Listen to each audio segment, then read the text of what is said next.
अस्सलाम वालेकुम नाज़रीन, मैं हूं शेख रहमत अली, आप देख रहे हैं क्राइम टुडे न्यूज़। नाज़रीन, वक्फ अमेंडमेंट बिल क्या हुआ?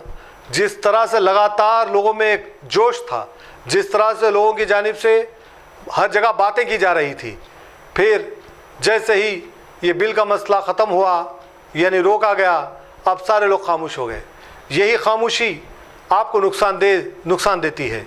यही खामोशी हमारे परेशानी का सबब बन रही है। यही खामोशी ऐसे कुछ पॉलिटिकल लीडर्स, ऐसे कुछ रिपोर्टरों के नाम पर वक्फ की जायदादों का धंधा करने वाले लोग, ऐसे कुछ लोग एमएलए एमपी बनकर वक्फ की जायदादों को लूटने वाले लोग, ऐसे कुछ जो वक्फ बोर्ड में मेंबर बनते हैं, वक्फ बोर्ड के मेंबरों के खास लोग होते हैं, वो लोग तबाह करने वाले लोग की हिम्मत बढ़ती है। आज अगर आवाज़ नहीं उठाएंगे तो कब उठाएंगे? हमारी यही तो कमज़ोरी है। जब भी कोई मसला होता है तब आवाज़ उठती है, उसके बाद खामोशी इख्तियार कर लेते हैं। नहीं, ये हमारा हक़ है, ये हमारे हक़ को हमको लेना है, हमारा हक़ है, हमारा अधिकार है। औक़ाफ़ की जायदादों का क्या हो रहा है? कितनी आमदनी आ रही है वक्फ बोर्ड को? कितनी आमदनी कहाँ पर क्या खर्च कर रहे हैं? ये सवाल करना हमारा फ़र्ज़ है, क्योंकि इसके हक़दार हम हैं। फिर क्यों हम सवाल नहीं करते? क्यों हम ऐसे चंद लोगों के हाथों में इसकी भागदौड़ दे दिए हैं? और यही वजह है कि ये लोग पूरी लापरवाही से इसका इस्तेमाल कर रहे हैं, करोड़ों अरबों रुपए बनाकर बैठे हैं। कौन करेगा सवाल? आज हमारी बच्ची की शादी नहीं हो रही है, आज हमारी बहनें बेटियां की उम्रें होती जा रही है, लेकिन उनका निकाह नहीं हो रहा है। कौन है इसके जिम्मेदार? हालांकि वक्फ बोर्ड में इतना रुपया है कि लड़कियों की शादी करने की ज़रूरत है और शादी कर सकते, उनकी जिम्मेदारी है ये। फिर क्यों नहीं किया जा रहा? क्यों ये फंड कहाँ पर जा रहा है? जिस तरह से जो खातूने बेवा होती हैं उनका हक़ है, जो तलाकशुदा होती है उनका हक़ है, जो माजूर मजबूर होते हैं उनका हक़ है, ये जो यतीम है उनका हक़ है, जो बेसहारा है उनका हक़ है। ये सारा हक़ वक्फ बोर्ड को देना चाहिए। मगर क्या वक्फ बोर्ड दे रहा है? ऐसे कुछ दलाल किस्म के लोग औक़ाफ़ की जायदादों पर कब्जा करके बैठे हैं और खुलेआम लूट रहे हैं। कल तक पैदल फिरने वाले आज महंगे महलों में बैठ रहे हैं, महंगी कारों में फिर रहे हैं। यही वजह है कि हम कोई सवाल नहीं करते। यही वजह है कि हम 5 साल में एक बार वोट देते हैं, फिर 5 साल तक उनको पलट के पूछते नहीं हैं और अपने काम नहीं लेते। और जब कुछ लोग काम लेने की कोशिश करते हैं तो उनकी इतनी हिम्मत बढ़ जाती है कि वो आपका काम नहीं करते, इसलिए कि आप एक नहीं होते, अलग अलग होते हैं, हिस्सों में बढ़ जाते हैं। यही वजह है कि ये लोग आपको परेशान करने में उनको आसानी हो जाती है। अगर जिस दिन आप एक हो जाएंगे तो फिर ये सिस्टम हिल जाएगा, बदलना पड़ेगा। जो चैन की नींद सो रहे हैं उनको जागना पड़ेगा। जो ये समझते हैं कि आवाम कुछ नहीं है, हम जैसा चाहे हम वैसा सिस्टम बनाएंगे, तो उनको जब सिस्टम सही करना पड़ेगा। अगर आज नहीं जागोगे तो कब जागोगे? कब अपना हक लेने वाले बन जाओगे? आज भी वक्त है कि उठें अपनी नींद से और अपनी ताकत का इस्तेमाल करें। Doctor B.R. अम्बेडकर ने आम आदमी को ताकत दी है हमारे इस मुल्क में, लेकिन हम उस ताकत का इस्तेमाल नहीं करते। ये सारे के सारे लोग गुलाम हैं, हमारे नौकर हैं, चाहे वो चीफ मिनिस्टर हो, प्राइम मिनिस्टर हो या फिर एक लोकल लीडर गली का।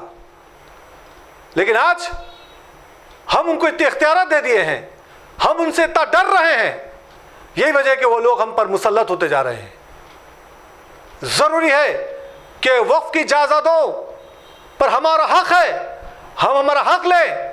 जाए चेयरमैन से पूछें, सीएम से पूछें, वहाँ के मेंबरों से पूछें कि हमारे पास कारोबार नहीं है, कारोबार के लिए आपके पास क्या है?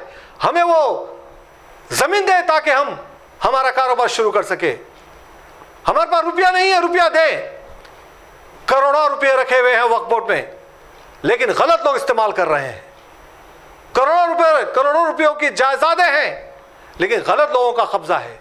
जो बेघर लोग हैं, जो बेसहारा लोग हैं, जो गरीब लोग हैं, जिनका सपना होता है घर लेने का, घर बनाने का, तो वक्फ की जायदादों पर, जमीनों पर आपको घर बनना चाहिए, आपके घर बनाना चाहिए।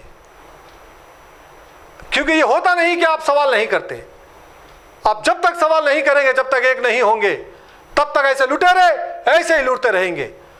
हालत बदलते रहे, चेयरमैन बदलते रहे, लेकिन लूटमार वैसी होती रही। कोई ये लूटमार को रोकने की कोशिश नहीं की, कोई ये लूटमार के खिलाफ नहीं खड़ा रहा, कोई ये करप्शन के खिलाफ खड़ा नहीं रहा। यह किसी की जागीर नहीं है, ये आखौफ की जायदादें गरीब आम मुसलमानों की मिल्कियत है। कोई हक नहीं है किसी को ये लेने का, लेकिन कोई रिपोर्टरों के नाम पर कोई एमएलए, एमपी, लीडर्स को रुसवा रखने वाले लोग के कब्जे हो चुके हैं, लैंड ग्राबर्स, लैंड माफियाओं के कब्जे हो चुके हैं। अब बची कुछ जो जमीन है, वह जमीन तो आपका हक है, मांगे तो सही। इसके बाद मुहिम चलेगी, इसके बाद झुकना होगा ये लोगों को। जब तक आप सवाल नहीं करेंगे, तब तक जवाब आने का आप उम्मीद भी नहीं रख सकते। सवाल जब करेंगे तो तभी आपको जवाब मिलेगा। जब तक आप सवाल नहीं करेंगे तो फिर जवाब कहां से मिलेगा?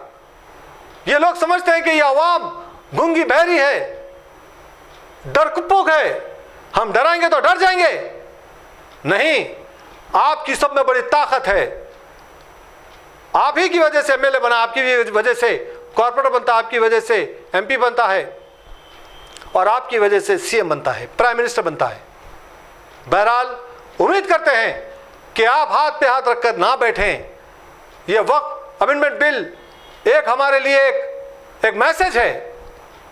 ये जितने लोग ये वक्फ बोर्ड की जो वक्फ अमेंडमेंट बिल को रोकने की कोशिश की है, वो सिर्फ अपनी जायदादों को बचाने के लिए की है।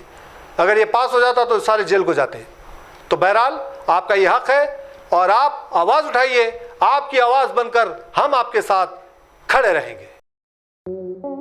हैदराबाद के अवाम के लिए बड़ी खुशखबरी। अपनी लाडली के शादी के मुबारक मौके पर यूनिक फर्नीचर लाया है 100% गारंटी और वारंटी के साथ 18 mm हार्डवुड 10 साल की वारंटी के साथ सिर्फ और सिर्फ 45,000 में। 12 mm हार्डवुड 2 साल की वारंटी और गारंटी के साथ 35,000 और पार्टिकल वुड MDF में सिर्फ और सिर्फ 25,000 में।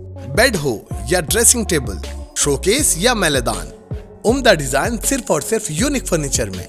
इसके साथ नमाज का तख्त बिल्कुल फ्री। फैंसी फर्नीचर में 25% का discount. Unique furniture, Chandrayangutta, Hashimabad. 9000005587, 9000004487 या फिर 9347100700 पर कॉल कर सकते हैं। हमारे ब्रांचेस अत्तापुर पिल्लर नंबर 242 और बंदलागुड़ा गौस नगर में है।